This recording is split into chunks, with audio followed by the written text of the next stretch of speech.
Hello नमस्कार सभी छात्रों का स्वागत। छात्रों, आप सभी पेपर देकर आ चुके हैं। आपकी कक्षा 11वीं का जो पेपर था आज वो आपका फाइनली हो चुका है दोस्तों, ठीक है। तो आपका जो फाइनली पेपर हो चुका है, तो आज के इस वीडियो में अपन लोग सॉल्यूशन देखने वाले हैं। आपने कितने आंसर सही किए, कितने गलत किए, तो सभी आंसर मिला लीजिएगा। आप लोग 1 से लेकर 23 तक के सभी आंसर बताएंगे दोस्तों। जो मैंने बताया था क्या भाई उस पेपर में आया है कि नहीं आया है, क्या क्या मेरे पेपर से पूछा गया है, तो आपको सारा कुछ इस वीडियो में बताया जाएगा। अगला पेपर आपका इंग्लिश संस्कृत का सब कुछ उसमें बताया जाएगा, ठीक है। तो उसका पेपर भी आपको इस चैनल पे देखने को मिलेगा। तो चैनल को सब्सक्राइब कर लीजिए, वीडियो को लाइक लीजिए। चलिए बढ़ते हैं इसके सॉल्यूशन की ओर। तो इस प्रकार से आपका पेपर आया था दोस्तों, देख सकते मिला लीजिएगा आप लोग, ठीक है। ये आपका पेपर है, ठीक है। चलिए बढ़ते हैं आपका क्वेश्चन नंबर 1 की ओर। क्वेश्चन नंबर 1 की ओर बढ़ने से पहले आप चैनल को सब्सक्राइब किया, चैनल को सब्सक्राइब कर लीजिए, वीडियो को लाइक लीजिएगा। पहला प्रश्न था आपका इस पेपर का दोस्तों। पहला प्रश्न है, मीरा अपना सर्वस्व मानती हैं, किसे मानती है? राम को, विष्णु को, राजा रावल को, कृष्ण को। तो किसको मानती हैं? कृष्ण जी को अपने सर्वस्व मानती हैं, ठीक है। फिर कृष्ण को सर्वस्व मानती हैं, ठीक है। किसको मानती है? कृष्ण को मानती हैं, ठीक है। बी 10 का स्थायी भाग हो जाएगा उत्साह, विस्मय, निर्वेद, शोक। तो शोक तो हो जाए भाई करुण का, विस्मय ये विस्मय आदि वाला, निर्वेद शांत का निर्वेद होता है, उत्साह इसका राइट आंसर हो जाएगा, ठीक है। उत्साह इसका राइट आंसर हो जाएगा दोस्तों। मियां नसरुद्दीन शब्द चित्र लिया गया है कहाँ से? दिलो दानिश से, जिंदगी नामा से, बादलों के घेरे से, हम हसमत से, ठीक है। तो हम हसमत से इसका लिया गया है, ठीक है। शब्द चित्र लिया गया है। शब्द शक्ति कितने प्रकार की होती हैं? 2, 7, 3, 4। तो कितने प्रकार की होती हैं? अभिधा, लक्षण और व्यंजना। तो 3 प्रकार की हो जाएंगी आपकी, ठीक है। कुएं की खुदाई की जाती है, कुएं की खुदाई की जाती है किससे की जाती है? फावड़े से, कुल्हाड़ी से, बसूली से, छेना हथौड़ी से। किसकी जाती है? फावड़ा से की जाती है, ठीक है। फिर अगला प्रश्न आपका आता है, किसी भी फिल्म का धारावाहिक की कथा को कहा जाता है, क्या कहा जाता है?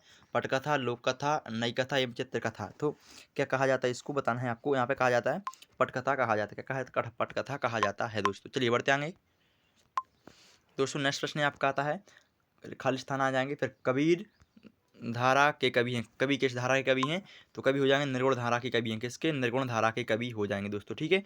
पहले में आपको निर्गुण धारा बनना था। काव्य को बिंब में माना जाता है, क्या माना जाता है? यहाँ पे शब्द चित्र माना जाता है। क्या माना जाता है? शब्द चित्र माना जाता है। गलता लोहा खाली स्थान एक कहानी है, ठीक है। क्या हो जाएगी? कहानी है, ठीक है। ऐसे शब्द जो क्षेत्रीय से इसके लिए बोले जाते हैं उन्हें कहते हैं, क्या कहते हैं? क्षेत्रीय शब्द कहे जाते हैं, ठीक है दोस्तों। फिर है कलाओं का स्वर्ण युग, ठीक है। कलाओं का स्वर्ण युग को माना जाता है कहते मौर्यकाल, गुप्त काल। तो किसको? गुप्त काल को माना जाता है दोस्तों। आप लोग बताइए नहीं, आप लोगों ने कौन सा आंसर इसके कौन कौन से आंसर सही लगाए? बाकी ये सही आंसर इनके। ऑल इंडिया रेडियो की स्थापना हुई थी, कब हुई थी? 8 जून 1936। तो 1936 को हुई थी, ठीक है। फिर सत्य सत्य लिखिए, सत्य सत्य मिला लीजिएगा आप लोग, कितने आपने सही किए, कितने गलत किए हैं। तो यहाँ पर आपके सत्य सत्य सबसे खतरनाक होता है हमारे सपनों का मर जाना, तो ये बिल्कुल आपका सत्य हो जाएगा दोस्तों। फिर महाकाव्य में संपूर्ण जीवन का चरण होता है, ये सत्य हो जाएगा दोस्तों, ठीक है। फिर गोदान प्रेमचंद जी की रचना है, तो ये बिल्कुल सत्य है, गोदान प्रेमचंद जी की रचना है।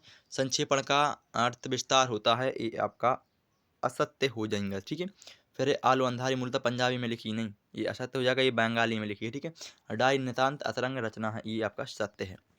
चौथा आप लोग देख लेना इसका, थोड़ा डाय कन्फर्म नहीं, बाकी है कन्फर्म। फिर ये आपके नेक्स्ट चिराग मैस मैं एसएसआर नहीं है, ठीक है। तो ये किसके लिए नहीं है? आपका हो जाएगा पहला हो जाएगा शहर के लिए, तो यहाँ पे पहला लिख देना है। धरती, धरती का क्या हो जाएगा? त्रिलोचन, ठीक है। धरती का हो जाएगा त्रिलोचन। फिर लोला छंद में कितनी मात्राएं होती हैं आपको पता होगा? लोला छंद में 24 मात्राएं होती हैं। फिर रजनी का जो हो जाएगा दोस्तों, हो जाएगा वो हो जाएगा, रजनी किसकी रचना है आपको पता है? तो कमेंट कीजिए, ठीक है। बाकी रजनी मन्नू भंडारी जी की रचना है, ठीक है। रचना के आधार पर वाक्य के प्रकार होते हैं दोस्तों। मैं कन्फर्म बताया था कि ये प्रश्न आपका आता ही है, अर्थ के आधार पर पूछेगा या फिर रचना के आधार पर, तो वो आता ही आता है। तो रचना के आधार पर होते हैं 3 वाक्य, ठीक है। 3 प्रकार के होते हैं वाक्य, ठीक है। स्वर कोकिला, ठीक है। स्वर कोकिला किसकी रचना है? आपकी हो जाएगी लता मंगेशकर, ठीक है। फिर पत्रकारिता लोकतंत्र का स्तंभ है, चौथा, ठीक है। ये आपके राइट आंसर हैं, देख लीजिए आप लोग एक बार। सही आंसर आपने कितने सही किए, कितने गलत किए, मुझे कमेंट में बताइए। और आगे के जो क्वेश्चन हैं उनके आंसर देखते हैं दोस्तों। अब आपके आते हैं एक शब्द या एक वाक्य में उत्तर। तो कबीर ने कुम्हार को किसका प्रतीक माना है? कबीर ने कुम्हार को किसके प्रतीक माना है? तो कबीर ने कुम्हार को ईश्वर के प्रतीक माना है, ठीक है। कबीर ने किसके? ईश्वर के प्रतीक माना है। फिर है काव्य के शोभा तत्व कहलाते हैं, क्या कहलाते हैं आपको पता होगा? अलंकार कहलाते हैं। क्या कहलाते हैं? अलंकार कहलाते हैं। ये कुछ सही सही आंसर बच्चों ये टीचर द्वारा निकाले गए हैं। लॉर्ड कर्जन ने भारत में किस प्रदेश को विभाजन किया? किस प्रदेश को विभाजन किया था आपको यहाँ पे बताना? बंगाल, ठीक है। बंगाल प्रदेश को विभाजन किया था, लॉर्ड कर्जन थे जो, उन्होंने बंगाल को बांटा था, ठीक है। फिर है फीचर फिल्म पाथिर पंचाली किस सन में प्रदर्शित हुई। जो पाथिर पंचाली फिल्म थी वो किस सन में प्रदर्शित हुई थी, ये आपको यहाँ पे बताना है। तो 1955 में जो पाथिर पंचाली फिल्म थी वो प्रदर्शित हुई थी 1955 में, ठीक है। फिर है निपात शब्द किसे कहते हैं। निपात को आपको पता ही होगा कि जो उसका रुख मुख बदल देते हैं उन्हें निपात शब्द कहा जाता है।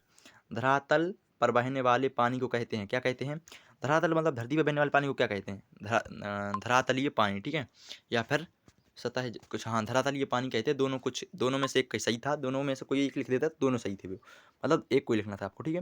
हिंदी शब्दकोश में कितने शब्द हैं, हिंदी शब्दकोश में कितने शब्द दोस्तों। तो हिंदी शब्दकोश में जो शब्द हैं वो हो जाएंगे आपके 75,000 शब्द हैं। कितने, 75,000 शब्द हैं, 75,000, 75,000 आपके शब्द हैं। फिर थे आपके क्वेश्चन आगे वाले, तो उनको मैं नहीं बताऊंगा, इनकी नेक्स्ट वीडियो आ जाएगी। राम भक्ति धारा की 2 विशेषता लिखिए, प्रयोगवादी काव्य की, ये कुछ ऐसे क्वेश्चन थे, तो इनका आंसर मैं आपको नेक्स्ट वीडियो में दूंगा। इनके सभी वक्रोक्ति अलंकार की परिभाषा होना सहित ये, ठीक है। जीवनी अवस्था में अंतर, और ये आपका पेपर था, देख लीजिएगा, ठीक है। बाकी मिलते हैं किसी नेक्स्ट वीडियो में। आज के लिए बस इतना ही।